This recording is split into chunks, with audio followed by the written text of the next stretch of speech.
Apakah yang dimaksud dan keterkaitan antara imamat Lewi, peraturan Melkisedek, dan peraturan Harun dalam Ibrani 7 ayat 11? Mengapa disebut peraturan Melkisedek dan peraturan Harun? Mengapa tidak disebut peraturan Tuhan? Ya, kita melihat Ibrani pasal 7 ayat 11. Karena itu andai kata oleh imamat Lewi telah tercapai kesempurnaan, sebab karena imamat itu umat Israel telah menerima Taurat. Apakah sebabnya masih perlu seorang lain ditetapkan menjadi imam besar menurut peraturan Melkisedek, dan yang tentang dia tidak dikatakan menurut peraturan Harun? Nah, ayat ini memang akan sukar dipahami maksudnya kalau kita tidak memahami konteks. Nah, apa konteks dari teks ini? Kita melihat bahwa penulis surat Ibrani itu menyatakan bahwa Yesus Kristus itu adalah imam besar kita. Ya, Yesus imam besar kita. Tapi kalau dikatakan Yesus itu imam besar, itu menjadi tidak cocok dengan aturan di dalam Taurat. Ya, dan juga tradisi bangsa Israel bahwa imam besar itu harus datang atau harus adalah keturunan Harun. Imam-imam berasal dari suku Lewi. Dan secara khusus imam besar itu harus keturunan Harun. Sedangkan Yesus itu bukan keturunan Harun. Dia juga bukan berasal dari suku Lewi. Karena itulah maka Yesus tidak layak menjadi imam, apalagi imam besar. Ya, Yesus itu sukunya adalah suku Yehuda. Dan kita tahu bahwa suku Yehuda adalah suku yang menurunkan raja-raja. Daud itu adalah raja, adalah suku Yehuda. Ya, Salomo suku Yehuda. Jadi kalau Yesus dianggap atau dipercaya sebagai raja, itu masuk akal. Karena dia memang dari suku yang menurunkan raja-raja. Tapi Yesus tidak dari suku Lewi, apalagi keturunan Harun, maka Yesus tidak bisa menjadi imam, apalagi imam besar. Nah, semua imam besar harus keturunan Harun, itu disebut peraturan Harun. Jadi peraturan Harun itu adalah, ya, imam besar harus dari keturunan Harun. Ya. Nah, berarti Yesus tidak layak jadi imam. Menghadapi argumentasi semacam ini, lalu penulis surat Ibrani itu mengatakan bahwa Yesus itu imam besar tapi tidak mengikuti peraturan Harun. Ya, maksudnya adalah dia ditetapkan sebagai imam itu bukan dari jalurnya Harun. Ya, di mana harusnya demikian. Nah, lalu maksudnya apa? Melkisedek di sini. Yesus itu menjadi imam besar dari peraturan Melkisedek. Nah, siapa Melkisedek itu? Melkisedek itu manusia tidak jelas asal usulnya. Kalau kita lihat Ibrani pasal 7 ayat 3, ya, dia tidak berbapak, tidak beribu, tidak bersilsilah, harinya tidak berawal, hidupnya tidak berkesudahan, dan karena ia dijadikan sama dengan anak Allah, ia tetap menjadi imam sampai selama-lamanya. Perhatikan kata-kata, dia tidak berbapak, tidak beribu. Ini bukan berarti bahwa dia datang dari batu atau kayu, atau keluar dari laut. Bukan. Tidak berbapak, tidak beribu, itu maksudnya adalah tidak diketahui siapa bapaknya, tidak diketahui siapa ibunya. Dia tidak bersilsilah, tidak jelas orangnya dari mana, silsilah dari mana. Harinya tidak berawal, maksudnya tidak diketahui dia lahir kapan. Dan hidupnya tidak berkesudahan, tidak tahu kapan dia mati. Itu maksudnya, ya. Jadi bukan berarti dia manusia jadi-jadian atau manusia aneh yang sama sekali tidak punya orang tua. Kadang-kadang kalau kita lihat ada anak-anak juga kita bilang, "Oh, dia tuh anak tidak punya bapak." Maksudnya adalah bapaknya tidak bertanggung jawab, ya kan? Mamanya hamil, bapaknya tinggalkan, tidak bertanggung jawab. Tapi bukan berarti betul-betul dia bukan anak manusia, ya. Nah, jadi tidak berbapak, tidak beribu, tidak bersilsilah, ini manusia tidak jelas. Tapi biarpun manusia ini tidak jelas, Melkisedek ini, tapi ternyata Abraham itu memberikan persembahan persepuluhan kepada Melkisedek. Ya, perhatikan Ibrani pasal 7 ayat 1, 2 dan 4. Sebab Melkisedek adalah Raja Salem dan Imam Allah yang Maha Tinggi. Dia pergi menyongsong Abraham ketika Abraham kembali dari mengalahkan raja-raja dan memberkati dia. Kepada Melkisedek pun Abraham memberikan 1/10 dari semuanya. Menurut arti namanya, Melkisedek adalah pertama-tama Raja Kebenaran dan juga Raja Salem, yaitu Raja Damai Sejahtera.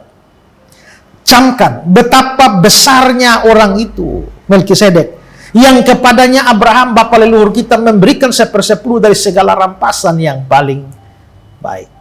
Nah, apa yang dikatakan penulis surat Ibrani ini, dia mengacu kepada catatan di dalam kitab Kejadian, bahwa memang Abraham itu memberikan persembahan persepuluhan kepada Melkisedek. Itu dicatat dalam Kejadian 14 ayat 18-20. Melkisedek, Raja Salem, membawa roti dan anggur. Ia seorang imam Allah yang Maha Tinggi. Lalu ia memberkati Abraham, katanya, diberkatilah kiranya Abraham oleh Allah yang Maha Tinggi, pencipta langit dan bumi. Dan terpujilah Allah yang Maha Tinggi yang telah menyerahkan musuhmu ke tanganmu. Lalu Abraham memberikan kepadanya 1/10 dari semuanya. Nah, Abraham itu memberikan persembahan persepuluhan kepada Melkisedek. Dalam hukum Taurat, yang berhak menerima persembahan persepuluhan itu adalah suku Lewi, imam-imam. Itu berarti Abraham memperlakukan Melkisedek itu sebagai imam atau imam besar. Nah, ini berarti Melkisedek orang tidak jelas, yang pasti bukan keturunan Harun, karena dia hidup jauh sebelum itu. Tapi kepada orang tidak jelas semacam ini, Abraham memperlakukannya sebagai imam. Abraham ini nenek moyang orang Yahudi memperlakukannya sebagai imam. Tapi pada saat yang bersamaan dia juga raja.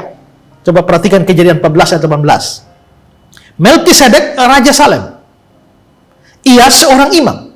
Berarti dia bisa raja, bisa imam.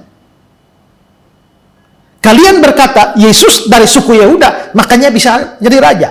Tapi tidak bisa jadi imam, karena dia bukan keturunan Harun, bukan suku Lewi. Tapi manusia tidak jelas seperti Melkisedek bisa jadi raja, padahal dia tidak dari keturunan Yehuda. Ya, bisa jadi imam, padahal dia bukan keturunan Harun. Nah, kalau memang manusia tidak jelas bisa jadi raja sekaligus jadi imam, mengapa Yesus tidak bisa menjadi raja sekaligus menjadi imam walaupun dia bukan keturunan Harun? Di samping Yesus juga memang adalah seorang raja keturunan Yehuda. Berarti di sini untuk menjadi imam itu ada dua macam peraturan.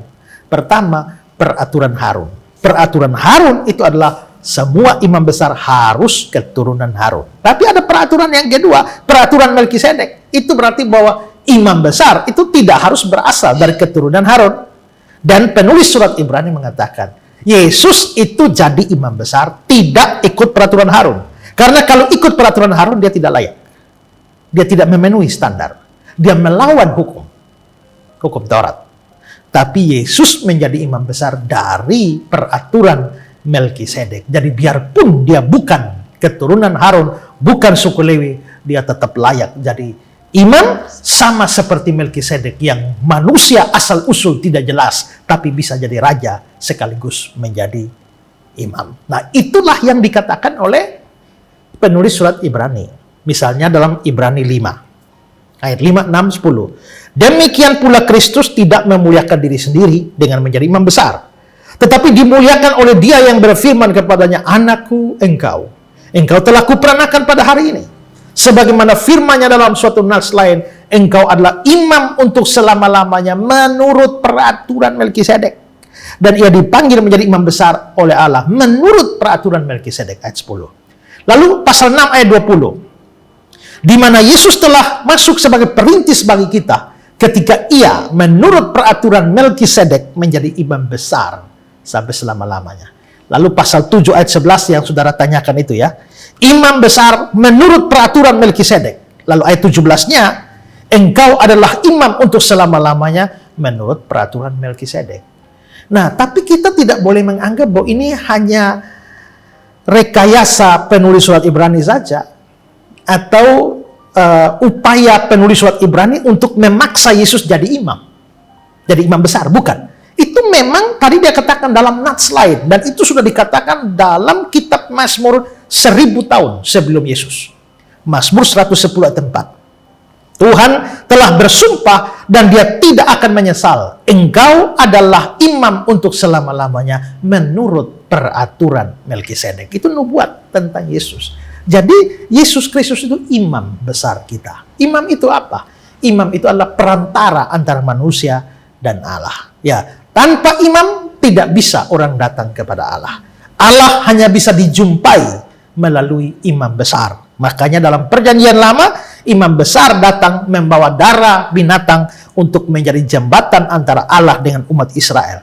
Tapi Yesus menjadi imam besar bagi seluruh manusia dengan membawa korban, yakni darahnya sendiri. Tanpa imam, tidak ada satu orang sampai pada Allah. Kalau Yesus imam besar, maka tidak ada satu manusia pun bisa dapat datang kepada Allah tanpa melalui Yesus. Itulah sebabnya dia berkata, tidak ada seorang pun dapat datang kepada Bapa jikalau tidak melalui aku. Karena itu, bersyukurlah kalau saudara percaya Yesus, saudara bisa dapat datang pada Allah. Tapi orang yang tidak percaya Yesus, menolak Yesus, apalagi membenci Yesus, biarpun tiap hari berteriak Allahu Akbar, Allahu Akbar, ya, tapi tak mungkin sampai kepada Allah tanpa melalui imam besar satu-satunya. Itu maksud ayat itu, maksudnya peraturan Harun dan peraturan Melkisedek. Ya. Yayasan Karya Bakti Esra Soru atau disingkat KABES hadir sebagai wadah untuk memberitakan Injil dan melayani secara holistik. Yayasan ini didirikan oleh Pendeta Esra Alfred Soru di Kota Kupang, Nusa Tenggara Timur dan bergerak di bidang sosial dan keagamaan. Yayasan ini memiliki visi menjadi lembaga yang mempunyai andil dalam membentuk kekristenan yang gigih dalam memberitakan Injil serta setia kepada ajaran yang alkitabiah dan melayani secara holistik. Dan misi dari yayasan ini yaitu melakukan pemberitaan Injil dan penyebaran ajaran yang alkitabiah secara langsung maupun melalui berbagai media, juga mempersiapkan dan mengutus misionaris-misionaris lokal ke berbagai wilayah, terutama ke pelosok-pelosok, serta mengadakan seminar-seminar atau pelatihan-pelatihan doktrinal, dan melakukan aksi-aksi sosial yang mengarah kepada pelayanan Kristiani yang bersifat holistik. Berikut serangkaian kegiatan yang telah dilaksanakan oleh Yayasan Karya Bakti Esra Soru. Bagi saudara dimanapun berada yang rindu untuk mendukung pelayanan kami, khususnya melalui dukungan dana, maka saudara dapat menyalurkannya ke nomor rekening yang tersedia. Untuk informasi selengkapnya dapat menghubungi Sekretariat Yayasan Karya Bakti Esra Soru melalui nomor berikut ini.